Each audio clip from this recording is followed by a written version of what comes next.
दोस्तों, मैं डॉक्टर संजू और मेरे इस यूट्यूब चैनल में आपका बहुत बहुत स्वागत है।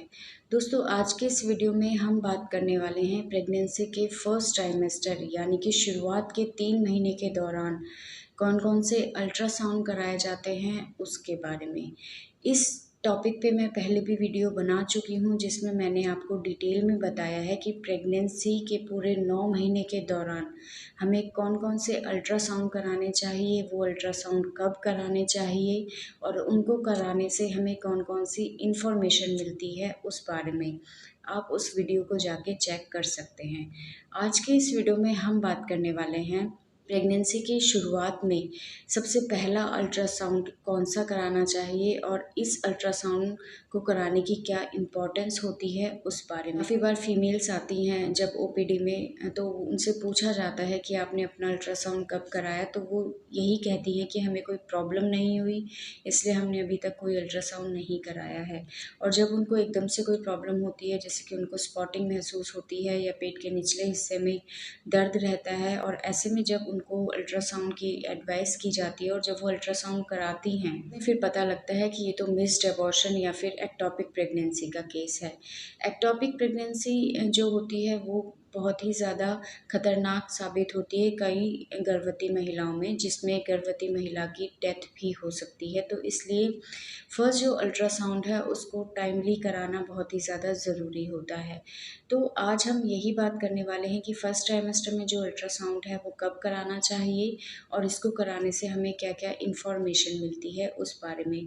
तो दोस्तों, पहला जो अल्ट्रासाउंड होता है प्रेगनेंसी के दौरान, सबसे पहला जो अल्ट्रासाउंड कराया जाता है वो 1.5 से 2 महीने के बीच में कराया जाता है, यानी कि छठे हफ्ते से 8वें हफ्ते के बीच में कराया जाता है। इस अल्ट्रासाउंड से हमें कई सारी इन्फॉर्मेशन मिलती है।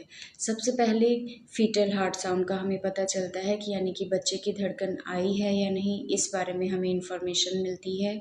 दूसरा, यूट्रस के अंदर सिंगल प्रेगनेंसी है या मल्टीपल प्रेगनेंसी है, इसका हमें पता चलता है, यानी कि पेट के अंदर एक बच्चा है या जुड़वा बच्चे हैं, इस बारे में हमें पता चलता है। तीसरा, प्रेगनेंसी यूट्रस के अंदर है या फिर यूट्रस से बाहर है, इसके बारे में हमें पता चलता है, जिसको कि हम एक्टोपिक प्रेगनेंसी बोलते हैं। एक्टोपिक प्रेगनेंसी का मतलब होता है प्रेगनेंसी का यूट्रस में नहीं लग के बाहर लगना। ऐसी प्रॉब्लम में कई बार क्या होता है, एक्टोपिक प्रेगनेंसी में ज़्यादातर ट्यूबल प्रेगनेंसी होती है, यानी कि ट्यूब के अंदर प्रेगनेंसी लगती है और 2 महीना आते आते जो ट्यूब होती है वो रप्चर हो जाती है और पेशेंट एकदम से शॉक में चला जाता है और काफ़ी बार कॉम्प्लिकेशन के तौर पे मदर की डेथ भी हो सकती है। तो इस कंडीशन का पता लगाना बहुत ही ज़्यादा ज़रूरी होता है। तो अगर हम 1.5 से 2 महीने के बीच अल्ट्रासाउंड करते हैं तो इस प्रॉब्लम को हम टाइम रहते पता लगा सकते हैं। इसके अलावा जिन महिलाओं को अपनी एलएमपी के बारे में नहीं पता, यानी कि लास्ट मेंसेस पीरियड उनको कब आया था, उसके बारे में अगर इन्फॉर्मेशन नहीं होती है, तो ऐसे में एस्टिमेटेड डेट ऑफ डिलीवरी यानी कि डिलीवरी की डेट को निकालना थोड़ा मुश्किल हो जाता है। ऐसी महिलाओं में इस अल्ट्रासाउंड के थ्रू हम एस्टिमेटेड डेट ऑफ डिलीवरी का पता लगा सकते हैं और ये काफ़ी ज़्यादा एक्यूरेट होता है। कुछ जानकारियाँ हैं जो कि इस पहले अल्ट्रासाउंड से हमें पता चलती हैं। इसके बाद जो दूसरा अल्ट्रासाउंड कराया जाता है वो फर्स्ट ट्राइमेस्टर के एंड में कराया जाता है, यानी कि लगभग 11वें से 13वें हफ्ते के बीच में कराया जाता है। इसे हम एंटी स्कैन भी बोलते हैं। इसके अंदर हम कुछ सॉफ्ट मार्कर्स को देखते हैं। इस अल्ट्रासाउंड को कराने का मेन मकसद ये होता है कि इस अल्ट्रासाउंड में नेज़ल बोन की लेंथ को देखा जाता है। दूसरी, जो नेक के पीछे का फोल्ड होता है उसकी थिकनेस को देखा जाता है बच्चे की।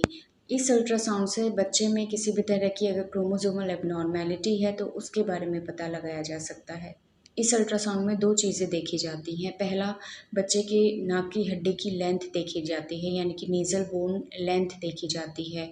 जिन बच्चों में क्रोमोसोमल एबनॉर्मेलिटी होती है उनके अंदर जो नाक की हड्डी होती है बच्चों में वो छोटी पाई जाती है। दूसरा, न्यूकल ट्रांसल्यूसेंसी को देखा जाता है, यानी कि बच्चे की गर्दन के पीछे जो स्किन की थिकनेस है, स्किन फोल्ड है, उसकी चौड़ाई को देखा जाता है। अगर ये थिकनेस ज़्यादा होती है तो ऐसे बच्चों में क्रोमोसोमल एबनॉर्मेलिटी होने के चांसेस रहते हैं। अगर ये दोनों चीज़ें यानी कि नेज़ल बोन लेंथ और न्यूकल फोल्ड, इन दोनों चीज़ों में हमें कुछ प्रॉब्लम दिखाई देती है तो ऐसे में फिर आगे कुछ एडवांस टेस्ट जो होते हैं वो पेशेंट को एडवाइस किए जाते हैं, जैसे कि डबल मार्कर हो गया, एमनियोसेंटेसिस हो गया। ये दोनों कुछ एडवांस टेस्ट होते हैं जिससे इस चीज़ को कंफर्म किया जाता है कि बच्चे में किसी तरह की क्रोमोसोमल एबनॉर्मेलिटी है या नहीं। ये कुछ ऐसी क्रोमोसोमल एबनॉर्मेलिटी होती है जिसकी वजह से बच्चे में डाउन सिंड्रोम या फिर एडवर्ड सिंड्रोम जैसी प्रॉब्लम बच्चे में आ जाती है। और ये दोनों ही परेशानियां ऐसी होती हैं, प्रॉब्लम्स ऐसी होती हैं जिनके अंदर बच्चे का मेंटल जो डेवलपमेंट है, फिज़िकल डेवलपमेंट जो होता है वो नहीं हो पाता है, और इसकी वजह से जो बच्चे होते हैं वो कई बार डिसेबल्ड हो जाते हैं। तो इन प्रॉब्लम्स का टाइम रहते अगर हम पता लगा लेते हैं तो ऐसी प्रेगनेंसी को फिर उसी के अकॉर्डिंग आगे प्लान किया जाता है। तो ये 2 अल्ट्रासाउंड ऐसे हैं जो कि फर्स्ट ट्राइमेस्टर के दौरान किए जाते हैं, और ये बहुत ही ज़्यादा ज़रूरी होते हैं बच्चे की हेल्थ को, बच्चे की ग्रोथ को मॉनिटर करने के लिए। तो इन 2 अल्ट्रासाउंड को आप अपने डॉक्टर की एडवाइस पे ज़रूर कराएं। अगर डॉक्टर आपको एडवाइस करती हैं इन अल्ट्रासाउंड्स के लिए, तो ये आपके बच्चे के लिए बहुत ही ज़्यादा ज़रूरी होती हैं। ये सोच के आप इन अल्ट्रासाउंड को बिल्कुल भी इग्नोर ना करें और इनको टाइम रहते कराएं। तो दोस्तों, ये था आज का हमारा वीडियो फर्स्ट ट्राइमेस्टर के दौरान कराए जाने वाले अल्ट्रासाउंड के बारे में। ये वीडियो आपको कैसा लगा हमें ज़रूर बताइएगा, और हमारे नेक्स्ट वीडियोज़ को देखने के लिए चैनल को सब्सक्राइब ज़रूर करें। Thank you.